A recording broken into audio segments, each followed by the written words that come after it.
Simple ടിപ്സിലേക്ക് എല്ലാവർക്കും സ്വാഗതം. ഞാൻ ഇന്നിവിടെ വന്നിട്ടുള്ളത് നമുക്ക് വൈകിട്ട് ചായയുടെ കൂടെ കഴിക്കാൻ പറ്റിയിട്ടുള്ള നല്ലൊരു സ്നാക്സ് റെസിപ്പി ആയിട്ടാണ് കേട്ടോ. നമുക്ക് പെട്ടെന്ന് തന്നെ തയ്യാറാക്കി എടുക്കാനും പറ്റും. നല്ല ടേസ്റ്റുമാണ് ഇത് കഴിക്കാനായിട്ട്. അപ്പോൾ ഇത് ഉണ്ടാക്കുന്നതിന് വേണ്ടിയിട്ട് ഞാനിവിടെ എടുത്തിട്ടുള്ളത് 250 ml മെഷറിംഗ് കപ്പിനകത്ത് 1 കപ്പ് അളവിൽ നിറച്ച് തന്നെ റവയാണ് എടുത്തിട്ടുള്ളത്. റവ ഞാനിവിടെ എടുത്തിട്ടുള്ളത് വറുത്തിട്ടുള്ള റവയാണ്. ഇനി വറുക്കാത്ത റവയായാലും ഒരു കുഴപ്പമില്ല. ചെറിയൊരു ജാറിലിട്ടിട്ട് ഇത് നന്നായിട്ടൊന്ന് പൊടിച്ചെടുക്കണം. നല്ല രീതിയിൽ ഒന്ന് പൊടിച്ചെടുക്കാം. അപ്പോൾ ഞാനിത് പെട്ടെന്ന് തന്നെ ഒന്ന് പൊടിച്ചെടുത്തിട്ട് വരാം. ഇതേപോലെ ഞാൻ നന്നായിട്ടൊന്ന് പൊടിച്ചെടുത്തിട്ടുണ്ട്. ഇനി ഇത് നമുക്ക് ഇങ്ങോട്ട് മാറ്റി വെക്കാം. ഇനി ഒരു പാൻ എടുത്തിട്ട് അടുപ്പിൽ വെച്ചിട്ടുണ്ട്. ഇപ്പം ഞാൻ ഫ്ലെയിം ഓൺ ചെയ്ത് വെച്ചിരിക്കുക കേട്ടോ. ഇനി നമ്മൾ റവ അളന്നെടുത്തിട്ടുള്ള അതേ കപ്പിൽ തന്നെ 1 കപ്പ് അളവിൽ പച്ചവെള്ളം തന്നെ ഒഴിച്ചു കൊടുത്തിട്ടുണ്ട്. അതേ കപ്പിൽ 1/2 കപ്പ് അളവിൽ പാലാണ് ഒഴിച്ചു കൊടുത്തിട്ടുള്ളത്. പാലിന് പകരം തേങ്ങാപ്പാൽ എടുക്കാം. ഇനി പാലും തേങ്ങാപ്പാലിനും പകരം വെള്ളം തന്നെ ചേർത്തിട്ട് ഇത് ചെയ്തെടുക്കാം. ഇനി ഇതിലേക്ക് പാകത്തിനുള്ള പഞ്ചസാര ചേർത്ത് കൊടുക്കുക. ഞാനിവിടെ 1 സ്പൂൺ അളവിൽ പഞ്ചസാര ചേർത്തിട്ടുണ്ട്. ചെറിയൊരു മധുരം മതി ഇതിലേക്ക്. പിന്നെ ഒരു നുള്ള അളവിൽ ഉപ്പും കൂടെ ചേർത്തിട്ട് നന്നായിട്ട് ഇതൊന്ന് ഇളക്കി മിക്സ് ചെയ്ത് കൊടുക്കുക. ഇനി ഇത് നന്നായിട്ട് തിളക്കൊന്നും വേണ്ട. ഈ ഒരു സമയമൊക്കെ ആകുമ്പോഴേക്കും നന്നായിട്ടൊന്ന് ഇത് ചൂടായിട്ട് വന്നിട്ടുണ്ടാവും. ഈ ഒരു സമയത്ത് നമ്മൾ പൊടിച്ച് വെച്ചിട്ടുള്ള ആ ഒരു റവ കംപ്ലീറ്റ് ഇതിൽ ചേർത്ത് കൊടുക്കാം. ഈ ഒരു പാലും വെള്ളം തിളക്കാനായിട്ട് വെയിറ്റ് ചെയ്യേണ്ട. നന്നായിട്ട് ചൂടായിട്ട് കഴിയുമ്പോൾ തന്നെ നമുക്ക് ഈ ഒരു റവ ഇതിലേക്ക് ചേർത്ത് കൊടുക്കാം. എന്നിട്ട് മീഡിയം ഫ്ലെയിമിൽ വെച്ചിട്ട് വേണം നന്നായിട്ട് ഒന്ന് കുറുക്കിയെടുക്കാനായിട്ട്. നല്ല രീതിയിലൊന്ന് കുറുക്കിയെടുത്തിട്ട് ഈ ഒരു പാനിൽ നിന്ന് ഇത് വിട്ട് കിട്ടുന്ന ആ ഒരു സമയമാകുമ്പോൾ നമുക്ക് ഫ്ലെയിം അങ്ങ് ഓഫ് ചെയ്ത് കൊടുക്കാം. ഇനി നമ്മുടെ ചാനൽ ഇതുവരെ സബ്സ്ക്രൈബ് ചെയ്യാതെ വീഡിയോ കാണുന്ന കൂട്ടുകാരുണ്ടെങ്കിൽ പ്ലീസ് എൻ്റെ ചാനൽ ഒന്ന് സബ്സ്ക്രൈബ് ചെയ്ത് സപ്പോർട്ട് ചെയ്യുമോ. വീഡിയോ ഇഷ്ടപ്പെട്ടാൽ നിങ്ങളുടെ ഫാമിലിയിലും ഫ്രണ്ട്സിനൊക്കെ ഒന്ന് ഷെയർ ചെയ്ത് കൊടുക്കാനായിട്ട് മറക്കരുത്. അപ്പോൾ ഇത് നമ്മുടെ ഈ ഒരു റവ നന്നായിട്ട് കുക്കായിട്ട് വന്നിട്ടുണ്ട്.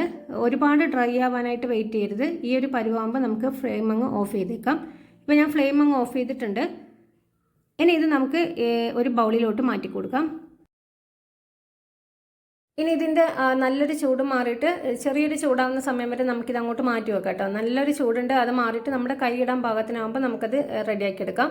ഇനി ഞാനിവിടെ മറ്റൊരു ബൗളിലേക്ക് കുറച്ച് തേങ്ങ ചെറുകിയതാണ് എടുത്തിട്ടുള്ളത്. ഇതിലേക്ക് ഒരു 5 സ്പൂൺ അളവിൽ ഞാനിവിടെ പഞ്ചസാര ചേർത്ത് കൊടുക്കുന്നുണ്ട് കേട്ടോ. ഇത് ടേബിൾ സ്പൂൺ അല്ല, അതിൻ്റെ ചെറിയ സ്പൂണാണ് കേട്ടോ. ഇത് ടേബിൾ സ്പൂണിനെക്കാട്ടും ചെറിയ സ്പൂണാണിത്. അതിൽ 5 സ്പൂൺ അളവിലാണ് ഞാനിവിടെ മധുരം ചേർത്തിട്ടുള്ളത്. പിന്നെ മധുരത്തിന് പ്രത്യേകിച്ച് ഒരു അളവ് പറയുന്നില്ല, നിങ്ങളുടെ ടേസ്റ്റിനനുസരിച്ചിട്ടുള്ള മധുരം ചേർത്ത് കൊടുക്കാം.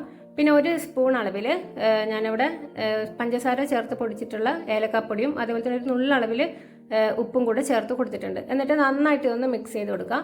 ഇനി നിങ്ങൾക്ക് ഇതിലേക്ക് പഞ്ചസാരയ്ക്ക് പകരം ശർക്കര ചേർത്തിട്ട് തയ്യാറാക്കി എടുക്കണമെന്നുണ്ടെങ്കിൽ അങ്ങനെ ഒരു ഫില്ലിങ് തയ്യാറാക്കി എടുക്കാം കേട്ടോ.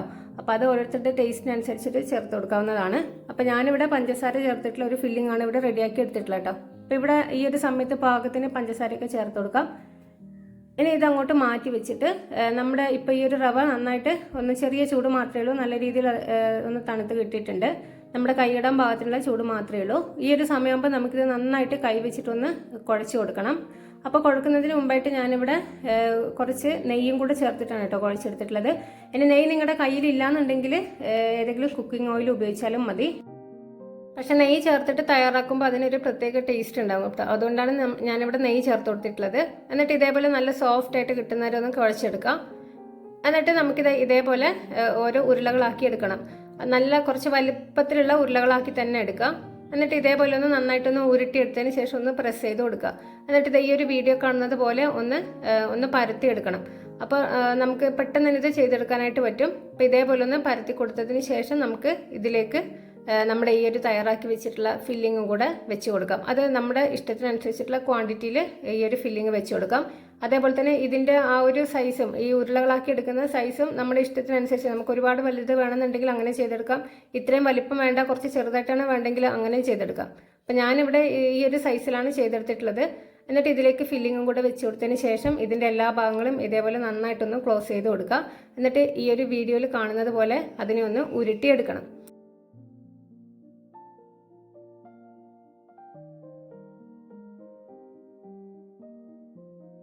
ഉരുട്ടിയെടുത്തതിന് ശേഷം ഇതിനെ ഒന്ന് ഇതേപോലെ ഒന്ന് പ്രസ് ചെയ്ത് കൊടുക്കട്ടെ. ഇതേപോലെ നമ്മൾ സൈഡൊക്കെ ഒന്ന് ഷേപ്പ് ചെയ്ത് കൊടുക്കുന്നതോടൊപ്പം തന്നെ ചെറുതായിട്ടൊന്ന് പ്രസ് ചെയ്ത് കൊടുക്കുക. അപ്പോൾ നല്ല റൗണ്ട് ഷേപ്പിൽ തന്നെ നമുക്കിത് റെഡിയാക്കിയിട്ട് കിട്ടും.